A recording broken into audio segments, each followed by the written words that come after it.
യാ റസൂലല്ലാഹ്, നബിയേ എനിക്ക് വേണ്ടി ഒന്ന് ദുആ ചെയ്യുമോ?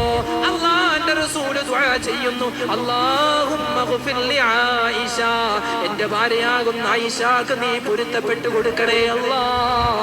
അല്ലാഹുവിന്റെ റസൂൽ ചോദിക്കുകയാണ്, ആയിഷ മതിയോ മോളെ ആയിഷ, ഞാൻ ദുആ ചെയ്തത് നീ കേട്ടിരുന്നോ? അല്ലാഹുവിന്റെ റസൂലിനോട് ആയിഷ ബീവി പറയുന്നു, നബിയേ എനിക്കിനി മരിച്ചാലും വേണ്ടൂല്ല നബിയേ, കാരണം എന്റെ ഭർത്താവാകുന്ന നിങ്ങള് എനിക്ക് വേണ്ടി ദുആ ചെയ്തല്ലോ.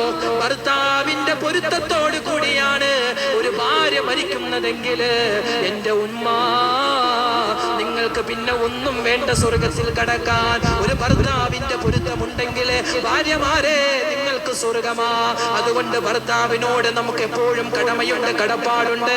ഭാര്യമാരോടും കടമകളും കടപ്പാടുമുണ്ട്. ഉമ്മയുടെ വാക്ക് കേട്ടിട്ട്, പെങ്ങന്മാരുടെ വാക്ക് കേട്ടിട്ട് നമ്മുടെ ഭാര്യയെ നമ്മൾ തല്ലാൻ നിൽക്കരുതേ, ഭാര്യയെ വഴക്ക് പറയാൻ നിൽക്കരുതേ. അതുപോലെ തന്നെ നമ്മുടെ ഭാര്യമാരുടെ വാക്ക് കേട്ടിട്ട് നമ്മുടെ ഉമ്മാനെ നമ്മൾ തള്ളി പറയാൻ നിൽക്കരുതേ, ഉമ്മാനെ തള്ളി പറയരുതേ. കാരണം എന്തെന്നറിയോ?